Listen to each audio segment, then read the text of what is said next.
Hoist the black flag high, let the cables hum.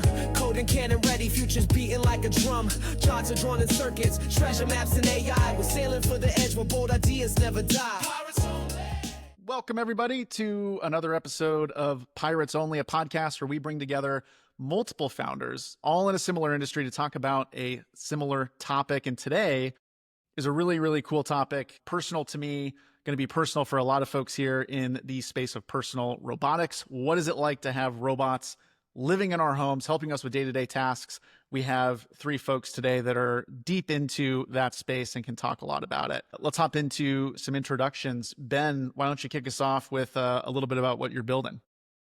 Yeah, I'm Ben. I'm the founder and CEO of K-Scale Labs. We're building humanoid robots and making them open source and available for everyone. I think I don't want to perjure myself, but I believe we're the best-selling American humanoid robot company, which is I love it. I was hoping for some of that spice, and I think that's absolutely true. And we'll dive in more into the launch that you had recently as well. Ritwik, how about you?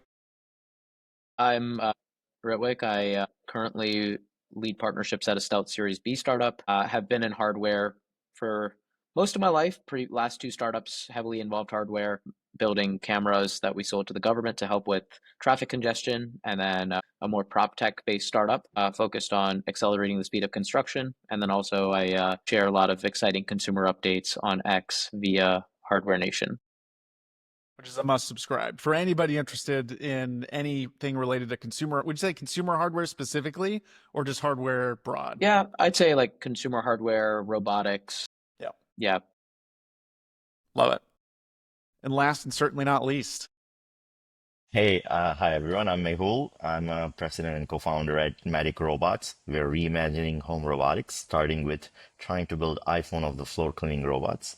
We just started shipping in November of last year and got our first review in Wired, which was the 10 for 10, perfect 10 in first one in 17 years. So super excited about how we're changing that and trying to reinvent that entire space.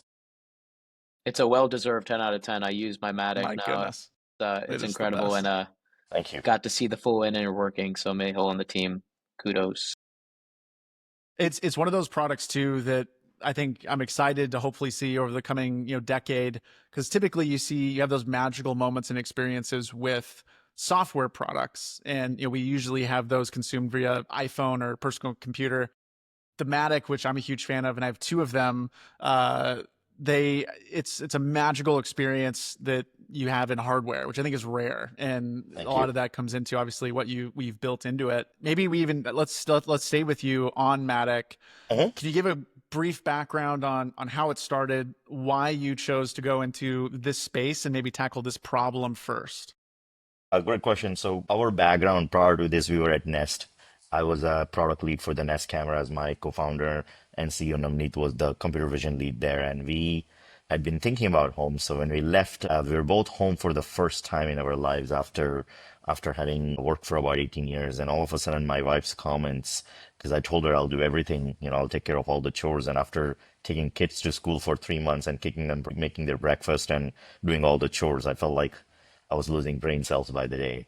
So I told her that, okay, what you're doing is absolutely amazing. And her comments that I feel like we're cleaning all the time, or I just cleaned it, started resonating. And that piqued the curiosity for us, because we're like, wait a minute, there are 200 plus self-driving car startups, because back in 2017, that was all the rage. Equal amount of industrial robotics companies, but no one was tackling homes. So we just started digging into robotics, and we really came to this conclusion that if you're going to have level 5 indoor robots, then you want to give them a same perception system that we do. And the way we thought about it is, if level 5 cars means that cars drive like humans, then level 5 robots must be that they behave or clean or do manipulation or any task on behalf of us like humans. So let's give them the same perception system, and that means they should be able to go in any indoor environment, explore, build a map, go from point A to point B precisely 10 out of 10 times. Because unlike self-driving cars, indoor worlds did not have a Google Maps or the GPS. And even self-driving cars, if they don't have those two technologies, they wouldn't know where they're going. Like when we would be lost if we know where the road was going or where we're located on the road. So that's where really the challenge was. And that's how we started thinking about it. And floor cleaning was a perfect beachhead, perfect first space, because what most people don't realize is that iRobot has sold 50 million robots in their entire lifetime. which is 50 million Roombas. And I've Crazy. never met anyone who says I loved my Roomba. So it's just kind of fascinating that, okay, here's a product that no one loves or no one has ever kind of been talked about, yet they've sold 50 million. So there's clearly a need. And for us, it always boils down to that can we solve a problem? Can we do something along those lines? Could you give maybe a differentiator for the folks that have not gone through? And if you go to the website's beautiful. It does a really good job of explaining how this works and differentiates it. You even have some great sections, and that's how I sold it to my wife. Where we had a Roomba. We also have 2 young boys in our house. Is continually a disaster. It's like Legos everywhere and all this. And it seemed like when it worked, the Roomba, it was good. You'd walk downstairs in the morning. We'd have to like close all of our doors at night though, because it was always so loud. And there'd be times where I'd wake up when it's vacuuming up, Yep. or it's something would get stuck. And I would say that 70% of the time it wouldn't complete the clean because it would get stuck on something. Yeah. Could you explain maybe for the folks that don't know, what's the biggest differentiator between what you're building and maybe what Roomba's doing? A great question. So at a very high level, we just started from this point of view that if you were building robots in the world of AI, what would it look like? And one of the first things we realized is that maybe it's not a circle, maybe it's not flat, maybe it's something different. So we started with this idea that if we build a truly fully autonomous robot, it has to be friendly, it has to feel like it belongs in a home. But most importantly, as you alluded, it should definitely navigate any indoor world and indoor space without bumping into things. And in fact, if the robot requires bumping, that itself is not a robot, in my opinion. So that was the first thing, that can we build a robot that can avoid all kinds of obstacles and everything. And it really boiled down to, as I was alluding to, vision. And we had this simple idea that if it can see it, it can navigate it. If it can see it, it can avoid it. If it can see it, it can clean it, manipulate it, all kinds of stuff. So it's really just started with vision. And along the way, we not only built probably the best indoor navigation system for a robot in the world at the moment, but also it's quieter than a dishwasher at about 55 dBA, because we had this desire that if you have a noisy guest in your home, you probably want them to leave. So having a robot that really understands things is really cool. And then being able to differentiate between what floor type it is and what stain type it is, and understand that a rug with frills will probably get stuck, or if it's a wine stain on a hard surface, it requires mopping. So all those little things kind of came into the play, and then when we started with building this product. And the one thing I'll say that I'm always impressed with, because it seems like it gets better. I remember the first week or 2 weeks, it like cruises around the home and it's good. But now, after months of being in the home, it feels like it knows it so well. Like when it's done cleaning and it has to go from one side of my house back to its docking station, it's like Mario Kart. It's straight there. It's like going through obstacles and underneath my table, and it just goes direct and docks right back. The last thing I'll say, and then we'll hop over to you, Ben, but we call ours Mo because it reminds me of the cleaning robot Mo from WALL-E. Like it's the same color scheme, kind of has like the same little front piece on there. And our kids love that movie, so it's been great for the whole family. Thank you. We'll certainly dive more into go ahead.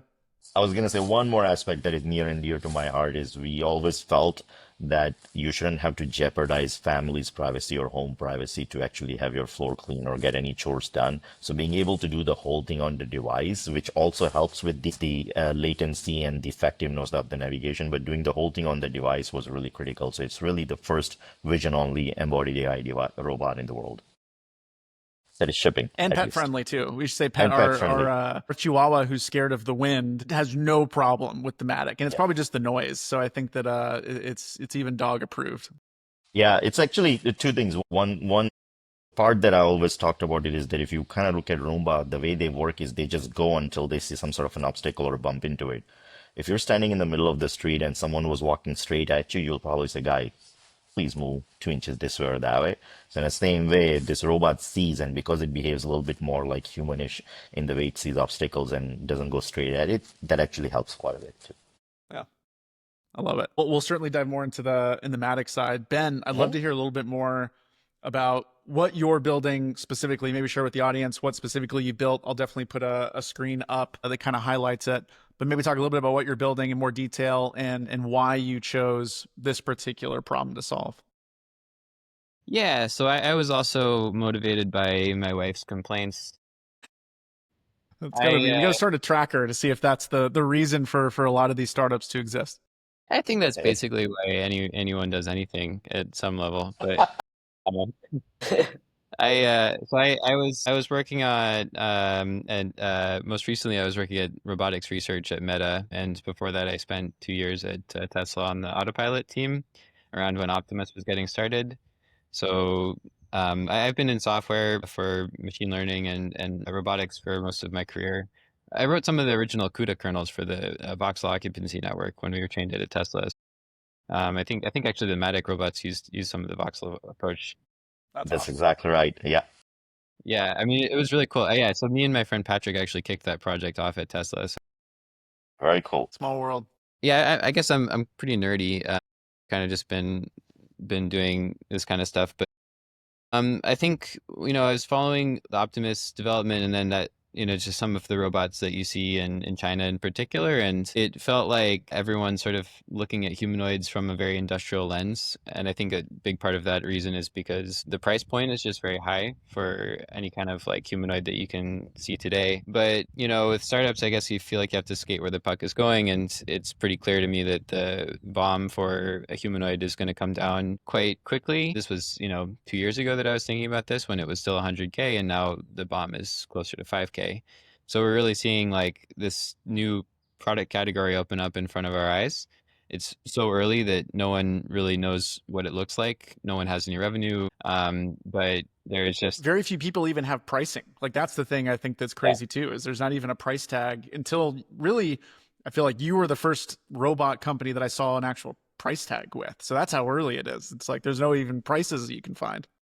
Yeah, I think the reason for that is because there's a general sense with humanoids that you have to build everything in-house. Like Figure and X and Tesla and Apptronic, all these humanoid companies mostly build all of their actuators, most of their stack kind of in-house. They have special hardware people for all of these things. But with the sort of supply chain maturity, actually you can get a lot more stuff off the shelf, like, consumer grade stuff. Like all of our actuators we bought on Alibaba, and then I went and met with these suppliers in China and around Southeast Asia to kind of go to the source. But cameras, compute, and I think that's where the puck is going on humanoids. Is like at the end of the day, even a very expensive humanoid is not particularly capable, but a AI enabled humanoid robot could be the most valuable consumer product that is ever been created, and that's what I would like to sort of get an early start on creating. Yeah, there's been a lot of different humanoid companies already, but I didn't really see anyone doing that, so that's why I decided K-Scale should go and take a shot at it. Maybe kind of you hinted on this. This is one of the questions I wanted to ask a little bit later, but I think it's a perfect leeway into it. Why do you think there's more of a focus so far on the enterprise side of it or the commercial side of it versus personal robotics, personal humanoid? Is it a cost piece? And obviously businesses are more willing to pay to have a $100,000 six-figure plus robot, even $1 million robot doing things for them in a warehouse versus somebody at home. Is that the reason? Is it more of an acceptance piece? Is there a psychology piece where this is kind of things I hinted at earlier? Are people ready to have robots in their home is maybe the easy way to ask that? Or where do you feel that balance is as it relates to consumer versus commercial robots? Yeah, I frankly think that the US is actually probably about 6 months behind China on this. China, the ecosystem really also started by focusing on these kind of B2B applications. A lot of people viewed humanoids as, I think Elon really kicked it off with Tesla building a humanoid and using humanoids for their internal assembly stuff, which is, in my opinion, was just a bad application, but it was sort of easy to map this onto your own business model if you wanted to start your own humanoid company. The thing that happened in China was basically a lot of companies raised a lot of money to go do this and had these kind of partnerships with these uh, like auto manufacturers or other manufacturing companies, and they just really didn't get any kind of sticky PMF. Like they would be able to put up 1,000 robot order form, and then all of those robots would be returned. Yeah, like that kind of hasn't caught up to the US market, just because I think the US is sort of slower to ship. I think Figure might be the only one that's really even kind of tested the waters here, but I suspect where it's going is going to be, it'll be similar where, I mean, even I think the Figure BMW deal is not necessarily as stable as people might came, and I think some of these other kind of contracts and deals are maybe going to be there's maybe going to be some headwinds with these, and I think that people will sort of I don't know, I was just watching the ecosystem unfold in China now. Everyone's going towards these kind of consumer routes, and there's actually quite a bit more meat there. Like Unitree is doing very impressive sales numbers for the G1 just to sort of these kind of early consumer adopter type people, and I think K-Scale sort of seen similar type of person in the US, and it's pretty underserved. What I do think it's going to mean, though, is that the type of robot that these companies are building will have to change quite a bit. It's actually very difficult to build a expensive robot and then bring the hardware price down later. So you kind of have to start with a cheap robot and then have the software direction aligned so that you can make up for the fact that you're using commodity parts. So from a product development perspective, it's a totally different product. I am worried that this is going to cause a lot of humanoid companies to go bankrupt. I want a humanoid, so yeah, I figure we can fill Feel the like we're gonna do it. yeah. And the price tag, correct me if I'm wrong, it was like just under 10 grand. Is that correct? Is that one that you're holding to and trying to sell through right now? I know that you paused orders because you probably had too many of them. Oh, But we paused orders because people were buying it without any specs or any kind of details about what it could do, and I was like, well, yep, we got to actually like put some real demos out before we like let people buy it. No, 9K is healthy that's margins for awesome. us. Yeah. We're basically, I mean, we're not going to sell at a loss. And I think for the foreseeable future, I mean, at least from a sort of business perspective, our goal really is to drive value at the software layer and sort of upsell on the software features. It's very similar to Tesla with the FSD pricing model, but no, we have positive unit economics at 9K, and we're also exploring a few kind of like shorter form factor robots, and we'll launch kind of a couple different things. I love it. We'll definitely dive more into those examples. Ritwik, I want to ask you, you've used Matic. You see probably more consumer hardware products than most people. When you think of personal robots, what we're going to have in our home, be it humanoid or other, what are some of the form factors that you think are going to come first, or maybe are already here today? But when you think of having personal robots in the home, what comes to mind? Kind of paint that picture for us. Yeah, it's a good question. I think like there's obviously the companies that are going for the straight shot of building humanoid robots. But when you ask any of these founders or actually go, I've met with a lot of them, most of them kind of say what Ben is saying, where it's actually going to be a while before you see these like at mass scale or volume because it's just not there yet. You might build the hardware, but the software or actually like the data to be able to train this on in a real life scenario, like just putting it into somebody's home today, it's likely not going to do all the things that it is they're advertising to do. And so, as we've seen with Mehul, there's the robot vacuums that you're seeing, right? And then there's certain companies that I've been seeing that might be focusing on just like the washing and folding of laundry as the general use case in the beginning. There are some, robots that we're seeing that aren't quite humanoid robots, but kind of roll around and pick up things off the table and might like, do a little bit here and there. And then you've got the ultimate form, the ultimate, ambitious goal of like being an Optimus, where it can just kind of be your assistant and, do all sorts of things. And so, yeah, I mean, I personally have seen a lot more specialized robot use cases in the B2B side, which I find very interesting. Like, I don't know if you guys have seen the pallets. There's like these autonomous pallets that a company is doing where it just can help out with logistics and fulfillment in warehouses, which I think is a very interesting use case. My friends at Borg Robotics, I think what they're doing is really cool on the warehouse side. So I kind of tend to think that it's a very ambitious goal to get humanoid robots in the next few years into homes and actually have it operate as advertised. So I personally think it'll be more of a phased out approach. And I really like seeing the specialized use cases more in the manufacturing and warehouse setting, just because I do think that a company like Amazon is able to afford the cost at which it is today and still bake that into their unit economics and have it make sense, as opposed to if you're buying that today for your home, you're paying $100,000, but it's not doing everything that you were initially promised to do. Yeah.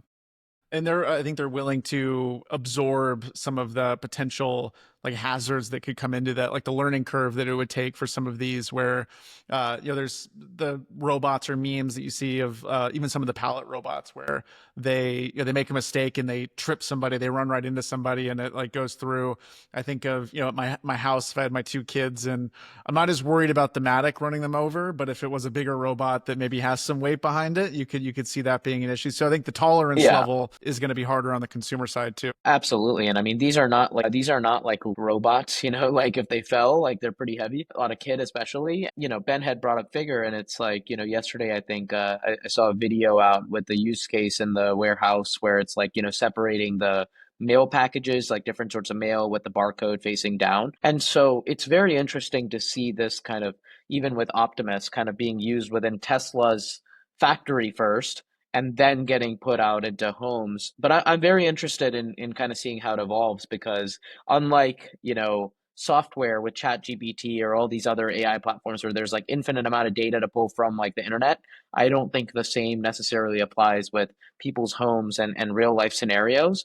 So it's going to be interesting to see how hardware companies kind of evolve to be able to work in different homes. Maybe we kind of go back on the Matic side. When you think of the hardware and the software all kind of working together, I'm kind of curious from a high level, which part is harder? Is it the hardware or is it the software? And which piece kind of has to work the best in order for you to create such a magical product? I think it's all. I think the way I've always thought about the good example is really iPhone versus Android. If you actually take a step back and think about it, neither of the devices have any unique feature left anymore. They both do exactly the same thing, yet experience is vastly different from what Android is and what iPhone is, and people prefer that experience. So product experiences are very hard to copy.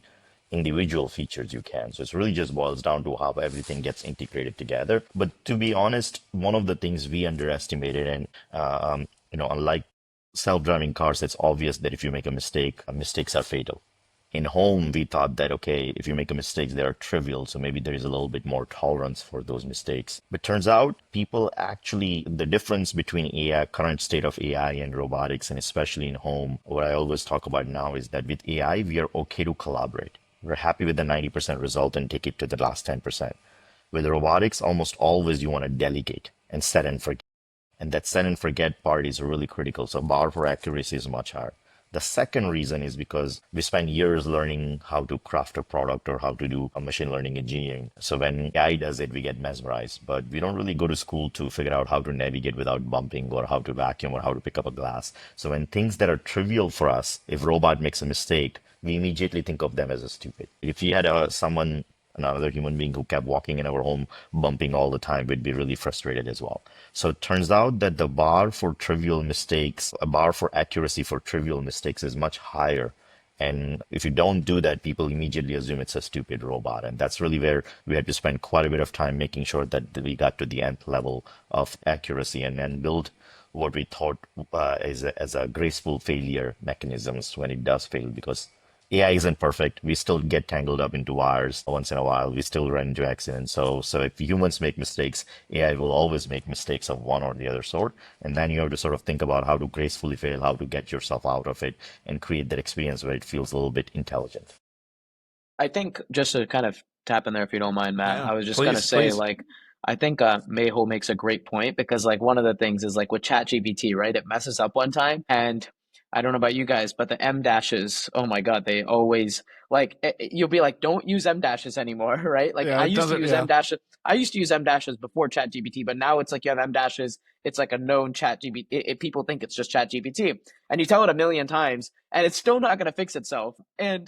But in real life, it's like if you were to do the same thing with like a physical embodiment of AI, like Matic or a robot, people would just probably grab it and throw it in the trash. It's like, so it's just very different patience levels with like a real life scenario. And then just like you're talking to a software, right? Like I think the tolerance levels are a lot higher with like AI on a software level, even if it's like you're using Cursor for code, right? Like it could make issues and you'll still work with it. But if a robot in real life is making issues and keeps doing the same thing, you'd probably not be as okay with it. Do you think that helps? I mean, I feel like we're in this weird time right now where everything seems to be accelerating. AI, hopefully the cost of manufacturing and material sciences, energy, all these things, batteries, is now kind of that perfect time where we can start building these more reliably, hopefully with less of the headache or hiccups. Because I agree. I think that there's going to be less of a consumer tolerance for some of those things, especially if the price point is very high. Is it just going to continue to get better? Maybe, Ben, you have a good kind of concept of this too, of what you're building.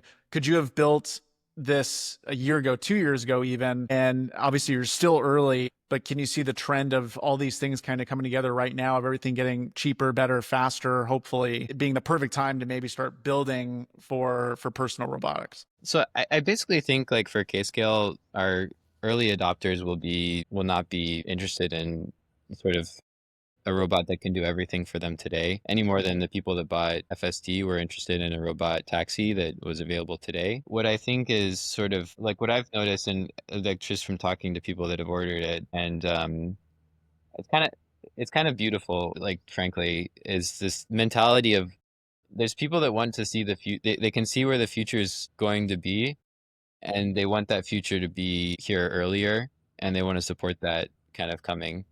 I think like there's a lot of things I could work on right now. I could probably get funding for some B2B SaaS idea if I wanted to, but I wanted to kind of help the future come a little bit earlier. And it's just a really difficult engineering problem, but that's what I like doing anyway. So yeah, I would say that's kind of how things are. It's certainly it would have been a lot harder to do this a couple of years ago. We're definitely skating off of like supply chain investments, and there is a lot more there's like better ideas how to build general purpose robots today than there were a couple of years ago. Simulators are better, the methods are better. You can get some off the shelf VLA models that work reasonably well. But I'm not building something that's going to be great today. I'm trying to build something that'll be great in 3-4 years. Yeah. So you think time horizon though, what is the time horizon, do you think? Maybe whether it's your product or humanoid robots in the home. I'm trying to think of a scale that would make sense. Like a product today, maybe Ritwik, do you have an idea of like what's a product today that it works really well, but few people have it, obviously, for maybe like a price point? What's the point in which maybe 10%, 5% of folks that are interested in this product have one and it's working? Is that Yeah. 3, 5, 10? Like what does that kind of look like from your perspective? As I said, my mental model of robot adoption is going to be kind of like developer first.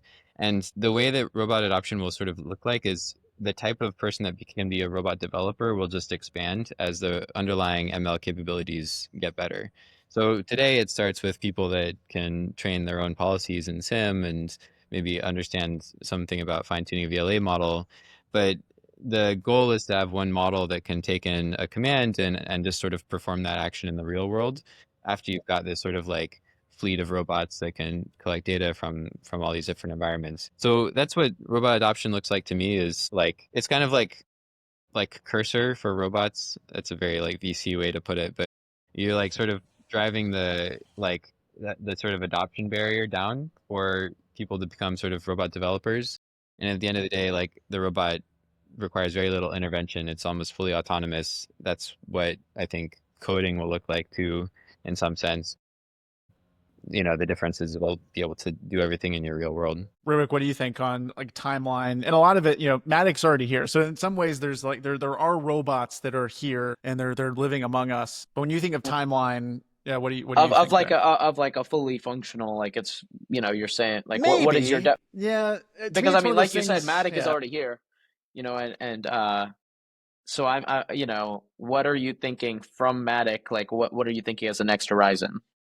I don't know, because I feel like it's similar to we're on the record AGI, here, so right? I know it's similar to AGI, where people think like, oh, when is AGI going to happen? Some people will say that you're already there to an extent, and other people will say that we've already hit at least something that is amazing, and we're already going to see the benefits of it. We don't need AGI and to do a lot of the things that it can do today. So that there's pieces into that. So maybe take it to wherever you think, but maybe let's go to the very end of something that is maybe not quite Westworld or iRobot, but very similar to what we see maybe in In the the videos today. forward-thinking demo videos, Got exactly, it. from Okay. like the one extra figure and some of those. So I think like in terms of like a full autonomous robot just being able to do everything, I think we're probably like about, I would say ambitiously probably 3 years out. I would say like within the next 3 years, if I had to make a bet, probably Optimus could make that 3 to 4 year timeline. In terms of like, having robots today where they're using teleops and like not true, like AI to like, or it's not fully autonomous. I think we could probably see that in like the next year or two, actually, because I know some companies that are shipping these out already. But yeah, I would say probably like within the next 3 to 5 year horizon, we will see humanoid robots in homes that are actually doing tasks. It'll take like 5 years to get to volumes of scale where like people can afford it. I mean, it'll probably be in that 10K price point. So, unless Tesla or one of these companies tries to make it accessible via lease or rental or something of that sort. Which I think has got to happen, right? I mean, I feel like that's Yeah. got to be the case, because even a 10K problem is more than most people would be able to afford. But if it's like a cheap car payment, Yeah. It's like if you pay I think that's $1,000 totally a fine. month for the robot, maybe, you're comparing that to a nanny or something. I don't know, right? Yeah, Yeah. I think actually, weirdly enough, the consumer products sort of like BOGO stuff is probably going to be really key for adoption. With the 10K price point, like a 36-month payment, it actually becomes like, yeah, the math starts to work out for like, oh, I have a nanny or I have a maid that cleans my house for $200 a month or something, and that's a payment for that's what you'd pay. And even then, I mean, that's what we think with the Matic too, where the first time we got it, I think we did the like installment payments for it or whatnot. And that was the way we framed it, was like $100 a month or something like that. But to have a clean home every day, to walk downstairs and have it, to pay somebody to come into your home to clean 2 times a month would be more than $100. So that's how we were kind of thinking about it too. And what I would say is that sort of math or logic will have to be explained quite a bit. And the reason I talk about that is one of the, if I were to put my product hat on, for me, we always internally talk about that ultimately what people want is a solution to their problems. And robots are just the way we are solving a problem, whether it's clean floor or laundry folding or whatever that problem we're doing. And what's interesting is that we have yet to see any ubiquitous consumer electronic device that is priced higher than $2,000. As soon as you go above $2,000, it's usually a professional purchase, and even mighty Apple sort of didn't make a dent with the Vision Pro. So there is a price point, and in fact, if you go back to history of Roomba, one of the most interesting insight for them was they priced it at $199, their initial product, because they thought that under 200 you don't have to ask your wife, which is all of us alluded initially. So that was actually pretty clever of them when they started at Roomba and kind of created that market. So price point is there. And then once you go about 2000, it is mobility. You guys refer to cars and scooters and things like that that we spend time on. But that still remains a considered purchase. After 100 years of proven utility, we don't just wake up and say, I'm going to buy a car. It's still considered purchase. We still think through the loans, the payments, the plan, and discuss as a family. So to me, the other side of this is that what is the value?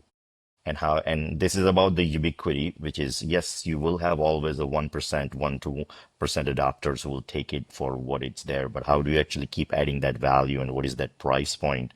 And then the product side of things is a little bit trickier than even technology, in my opinion, because if you kind of just dial back 7 years, maybe even 10 years, it wasn't necessarily clear that robotaxi business model is the business model for self-driving cars. It was all kinds of stuff, right? But that's becoming more and more obvious that maybe that's how it's going to scale. So what is that a value? And maybe it is a subscription. But having tried, I don't know, I don't know if any of you know the history of Matic, but we actually tried launching subscription on as a business model in 2023, and at least for us in this particular category, it was like an organ rejection. People just revolted, and a lot of times it was more along the line that why is it a subscription? Because as it turns out, and we may be wrong, but as it turns out that there is a strong psychological bias of owning something that is inside your home. Domestic help doesn't necessarily live with you. Like if you get cleaner, they don't live with you. But if it's there constantly, there is just this strong desire to own. Similarly, how lease has been very cool for on a professional side of things, but personal side of things, people still just buy cars. And even if lease might be more appropriate mathematically or sort of economically. So it's very interesting behavior that we thought. So we switched over to just selling it after realizing that people just don't want this as an app subscription. Do you feel like will robots be like a home asset? I had somebody mention this the other day where he was envisioning that, when you buy a home, you have solar panels on your roof, and it's one of those big purchases that you don't just wake up and think you want to do as well, or a new air conditioning unit, or maybe a pool, stuff like that. Where they're big purchases, and typically it's like you look at it. I know that some people rationalize. I know I have with my own home of thinking like, it's $10,000, but the value of our home will increase along with it. Like, I wonder if robots maybe have a similar piece. It's different than cars, or maybe I'm trying to think of where that balance might be. Is it considered something that you would think of as a car, where when you sell your home or if you leave or move, you would take the car with you? A robot's going to be that way. I think they would, but I could also see it also playing into a value of, sometimes you buy something and you'd keep it with your home if it helps sell the home, maybe. I don't know. So I don't know. There's another interesting kind of piece there. Yeah, just like a smart home tend to sell higher. Exactly. I know that real estate build that definitely robots, homes with robots will have that value. But I do think that if you really personalize the robot and as what we've observed, and surprisingly, the biggest thing that we got right is actually the stickers. It's kind of amazing how much people love the stickers. It's just the little delight and how much they personalize. And as we're seeing this, when people have any sort of and obviously with hardware, you will have some of the reliability issues, and once in a while you have to repair the robot, and people get really, really attached. It's kind of fascinating how when we get support email, kind of like how you named your Mo, we never hear Matic. They always use the name for their robot when they talk about it, which is really fascinating. So there is an element of ownership, personalization, sort of belonging in the family that is coming with the robot as well. So I tend to think that yes, they will take it with them. That's my gut, but we'll see. Especially, I think, is the robots start to communicate. I have two young kids. One of them is 6 and uses ChatGPT and talks to it like it's a real human. And it's sometimes I wonder. I'm like, I wonder how, if he really thinks there's somebody real there, or where that connection is, because none of us grew up with that type of connection with an artificial being. I think when you add that element on top of a physical object, like if you were to add a communication piece on top of the Matic robots, it would take it even a step further. So I can't even imagine what it'll be like with more humanoid styled robots, even if they're smaller, but they still have that human element to it, and you can communicate with it. It's going to feel like a part of the family. It's going to be this whole other world there. Yeah, and it's a very tricky balance to get right. We talk about internally about this piece quite a bit, and I always mention Pixar because Pixar is fascinating because when you watch Finding Nemo or Cars, they kind of create these characters which are not as smart as humans, yet they're intelligent. Right. So you don't think of car as a stupid or Nemo as stupid, but it's still a fish, or it's still a car, and it does something funny. So in the same exact way, how do you balance this creator? If you're going to have, I have a 5-year-old daughter, and if I have a robot that's inside home, I really do not want her to think of as closely as another human being. I think empathy for a human being has to be slightly higher. So then, as with the robot, what is that fine line that you create saying that, yes, it is an intelligent robot, but it's not the same as having another human being, and how do you create that balance? That's so true. Something that we're all going to have to think about over the next decade or so is drawing that line in between there.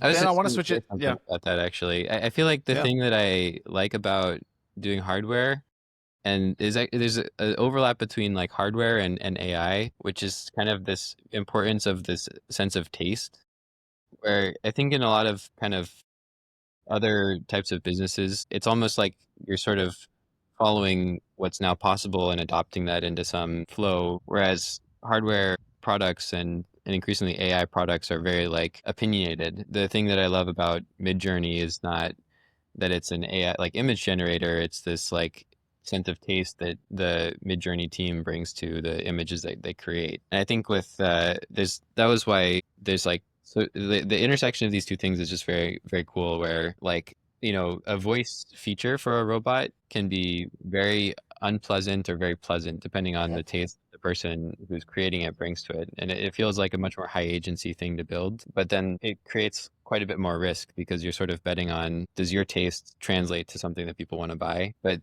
I think that's what's fun about it. It's actually you're 100% correct, Ben. You know what I find fascinating is that every single robot that talks in a Hollywood movies, whether it's HAL or even Lars, they tend to be slightly more intimidating and scary.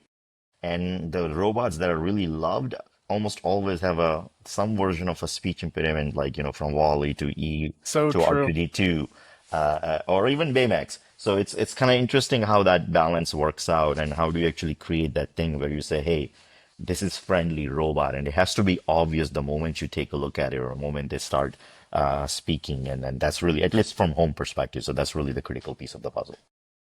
And I think like just one last point there is to Ben's point about taste. I think it's so important. Like it's I think in a lot of ways like we've kind of lost taste in a way to like certain products. Like people just kind of take the same product and make replicas of. I think it's largely due to even China. Just you look at the Roomba, then now you look at. I think Mehul talks a lot about this, but it's like you look at Roomba, nothing has changed in the last like 20 years. Like you have Roomba, you've got Eufy, you've got Dream, you've got all these other robot companies. They all look the exact same and kind of largely operate mostly the same. And And probably start like it, manufactured in the same factory. Sorry, I had to yeah, jump in. yeah. Probably manufactured in the same factory too. Sorry. Probably right. And so it's actually refreshing to see. Like I got to shout out Neo, which I'm like very. It's just like you can see taste in their videos even, and Uh-huh. like the way the robot is designed. So I've got to give them credit. But and it's cool to kind of break out of the whole like here's the robot voice and treating it as a robot rather than like this thing is actually going to be like a human assistant, down the road. Yeah, I Yeah. was just gonna say that is like the ability for Silicon Valley hardware companies to compete with Chinese hardware companies is like it's this thing that's way up in the air because the competitiveness in China is just so high. But the thing that I think the thing that like I was really impressed about Matic and the hardware products that are starting to get footholds are able to just lean into that aspect of taste really aggressively. And it just, yeah, I would say like my experience with this was when we first, because we built everything in our garage basically, and tried to be very opinionated about the way that our robots looked. We just used 3D printers. And then I had this experience of we tried to go and manufacture these in China and work with different OEMs and contract manufacturers. And it was like all of the soul kind of went out of the thing. And we made this prototype with a partner, and it was just like crap, like the same type of thing, but it went from something that I could show my friends and they were like, "That's so cool," to this thing that was like, there's no soul in it. And so like in some it's kind of trite, but I feel like the designed in California, made in China dynamic, what that is trying to capture really is that there's this aspect of like taste and product love that is requires like a startup level of like focus and passion, and it's actually not easy to sort of offshore that. And if No, it's so true. products that There's can a really, cultural thing too. Yeah. yeah, I don't know, just is totally my experience with that too. So yeah, triggered. Well, if you learn anything with K-Scale, you have to be able to put the googly bobbly eyes on them so that your kids can decorate it. I will say though, the K-Scale robot is it the K-bot, right? Yeah, the K-bot, is that the one, the $10,000 or $9,000 one? Yeah, the K-bot. I think it looks great. It's like it walks that perfect balance of not being intimidating. You feel totally fine having it in your house. And we're not. I don't want to talk bad about anybody or doing anything, but like the One X robots or even the Optimus ones, those ones I don't. My kids would not like those in our house. They just would not like either of those in our house. My wife wouldn't like either of those in our house. And I think that when I was telling her about this, and she loves our Matic, obviously, but then when I showed her some of the things like with One X or Optimus, and it's like she's like, we just wouldn't do that, it's just too scary. But I showed her the K-bot. I think it's one where it's like in the kitchen and it's like making the bread or the toast, and she was like, I would have that in a heartbeat. And it was hard to tell whether it was because it was like in a setting where she's like, I would love to have a robot like in the kitchen and helping me, or if it was just the way that it looked. But you guys are all exactly right. I think that there has to be a balance that makes it feel welcoming. And that's going to require a combination of taste, design, even just interactivity. It's those little hidden moments. Does the robot dance? I feel like every now and then when it navigates back to the pod, it does like a spin, like it, like for no, like it'll do a spin. And every now and then I always think that it like in its brain, it's like doing like la la la and just like going in, like little things like that, where I feel like you have to sprinkle those in to make them feel human. Yeah, I think it's the hesitations, is the once in a while you make a mistake, something along those lines. But actually, Hmm. the analogy that I would use, so history doesn't repeat, but it definitely rhymes. And I think early 90s and arrival of cell phones and the entire iPhone, from that journey of our first giant cell phones or Nokia phones to iPhone, is really where I think robots are, which is it's amazing that we have so many experimentation and so many things going on. But just like General Magic sort of tried and failed at building iPhone in 95, in some ways, going straight to humanoid without doing the exploitation is especially the $100,000 ones or anything. It's a little bit like that. So I tend to believe, in my opinion, that we will see purpose-built robots and purpose-built use cases in whatever form that may be, and similar to sort of like us getting PDAs and iPods and Blackberries, and then eventually we'll see all these use cases getting combined into one devices where the value is obvious and the need is obvious. So there is an element of that, and I think there is a lot of sorry, jump. No, no, no, go ahead, Mehul. I was just gonna say there is an element experimentation that is amazing because we saw tons of it in that late 60s. I mean, sorry, late 90s, early 2000s before sort of iPhone came. So that's the place we are at, I think. Yeah. One thing that I'm curious to get your guys' take on, I know we've been talking about the robots a bunch, is on AI, like with consumer hardware. I always am interested to know, like, what do you guys think the final form factor is going to be in terms of AI wearables? Great question. Like with Mayhole kind of tapping into iPhone, like, I think we could probably all agree that the phone is still going to be there for some time, like just like you have the phone and the computer, right? Like you still use your computer on a regular basis, but nowadays you use a lot more time. Like you can respond to emails, do everything on your phone, so your phone has kind of substituted the computer. Like, what do you guys think the next substitute for your phone is going to be? I've got my take, but I'm curious to hear what you guys say about it. Like you've seen the wearables, the necklaces, the handheld, the humane, and then, the glasses. Like, what do you think the final form factor is going to be?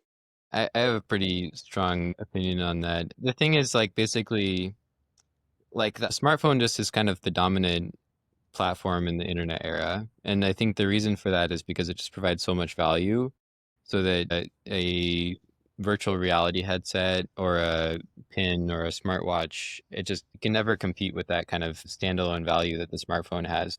This is my feeling at like with Tesla, like working on the FSD. The reason I was so excited about FSD was because it's like the sort of first kind of like AI native hardware product that I could think of.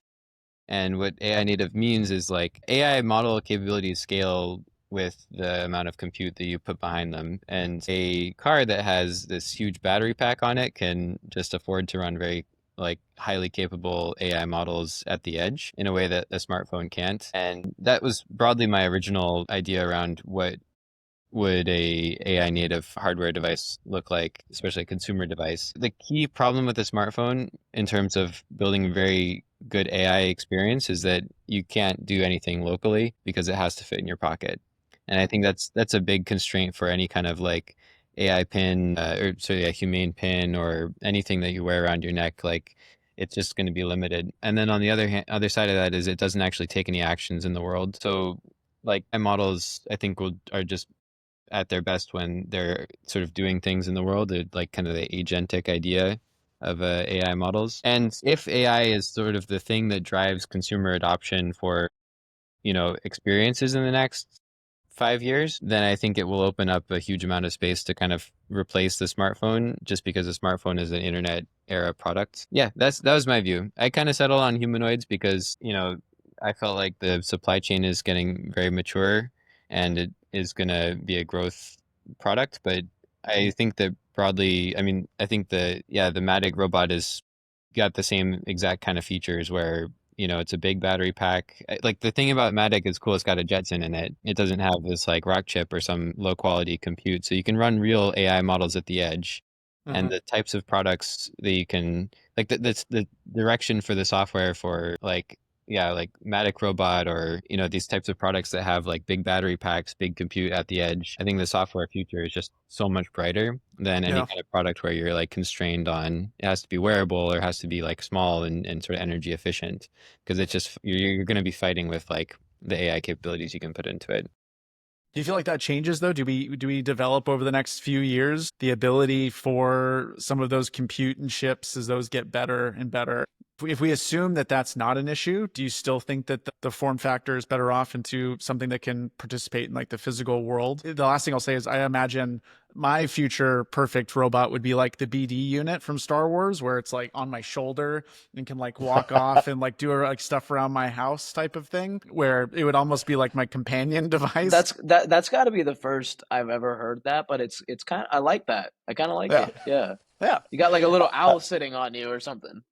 exactly. But it folds up nicely too, into like I could fit it in my So pocket if I needed to. so I want to hear Mehul's take, and then I'll tell you guys what I No, think. like I'm still of a believer that Google got it right when they actually built glasses just 10 years, 15 years too early. I I am with tend you on that. because I already wear glasses and I've seen actually one of the better products which unfortunately did not find as ubiquity as it should have because it's Facebook and no one has Facebook's from privacy point of view. But really, Meta Raven were really, really good in many, many sense. And for me, I don't think it replaces phones. I don't think it replaces sort of a need for robots inside home to do chores and things along those behinds. But if I'm already wearing glasses and it happens to, killer app for me would be if I can go to a different country and it just visually translates everything I'm looking at on the fly. Now that's really where it gets very interesting, or it's verbally translates everything on the fly and I'm just wearing it. It gets really helpful. But the challenge for those form factors, in my opinion, is not about the form factors as much as we haven't found the killer app. What is the killer Yeah, app? I think so I'm with Mehul, and it's actually I believe Google is making a comeback with the Google glasses as well. I think they are kicking off the Yeah. project again.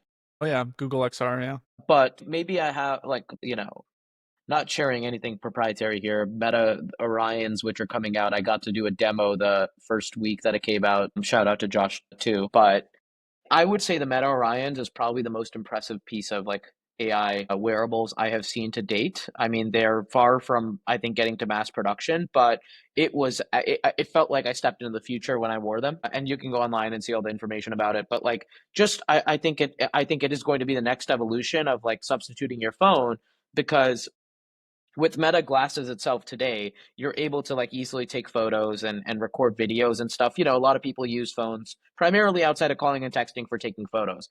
But like Mabel said, I think apps is the next side of this, right? Like if I could just have a little piece of text on the right side with a transcription, you no longer need a teleprompter for like when you're giving a speech, you can literally just wear your glasses and it's showing you what you've written up, right, as a transcript or translation too, and then down the road navigation. So when I start to think of like the initial apps which you already use on your phone outside of like social media in the sense that we see it today, it's already there with glasses largely. So I don't think it takes too much more to then add apps to the mix where maybe you're now able to easily share and upload the photos you're taking off of your glasses to like an Instagram-esque app. I think social media as we see it today is going to change so much more once people are wearing these glasses and have a lot more accessibility without having to pull their phone and you're immersing into the real world without, like when you're on your phone, you're looking at your phone, you're distracted from like what's going on in the real world. When you're wearing the glasses, you're still seeing the real world and it's complementing it in a way, right? So I would have to go with like I'm very excited about the glasses as like the next big form factor, and I think it's pretty cool to see like Zuck take a very hard stance on it, and he's basically like I'm going to do anything to beat Apple on this, and Tim Cook seems to be kind of saying the same too. I have We'll a see who weird wins. anecdote But about We'll this. see. We'll see. I have kind of a weird anecdote about this, but the first person that I showed any robot that I built to, like the first really, really crappy prototypes was Brendan Uribe, a former Oculus CEO, because he started his own smart glasses company, and I was very, very strongly considering going and working on. He offered me that head of ML role there at one point to sort of do some of the voice stuff for this glasses. I think voice is the killer app for glasses yeah, for what it's it worth. is. The demo they put out was really impressive, but yeah, it was just like very, very. I was very strongly considering it, and then I kind of decided to do humanoids, but yeah, I'm glad you did humanoids. the Yeah, best. because no one else, I don't think anybody else would have taken, I think, the approach, or at least maybe it would have stretched the timeline a little bit longer. My BD unit would be, a decade further away. Yeah, I decided humanoids because I felt that Smart glasses seem like they're going to happen without any intervention. Like it just is a pretty awesome product and it can see where it's going. Whereas humanoids, the industry felt kind of backwards, and I wanted to sort of make a change in the industry. Yeah. I agree. I also agree on the glasses front. To me, I think it's actually like not even a question that the final form factor for what we're seeing on the AI side until we get to like brain implants, which is probably more of the like final form factor, which are probably sooner than we think too. I think the glasses are no question. To me, you just can't convince me otherwise. And I have the Apple Vision Pro and I love VR and AR and everything there, but there's no other device I think that brings together so many senses all into one while still keeping you in the real world. The audio, the visual. I saw there was a company the other day that had pitched to Black Flag where they were producing glasses that had like all these different smells in it. So you could like put them on to watch movies and it would have like these little fans that would like trickle into your nose to do like smells and stuff. So maybe it's the first time. too, it's the first time I've heard of a product doing that. That's a Hey, new one. You got to share that company with me so I can. Yeah. They had like 50, it was like different chemicals that make different types of smells, and you could watch something and it would have, and it was funny. I was in Disneyland earlier this week and I think of like soaring over the world, and they have the smell things coming in too. That's what made me kind of think of it again. But I think there's a combination. The other thing I think where it fits into personal robotics is if you do have glasses on, like if I'm with my Matic or for example, similar to VR now, I'd like have my menu system that I could tap on.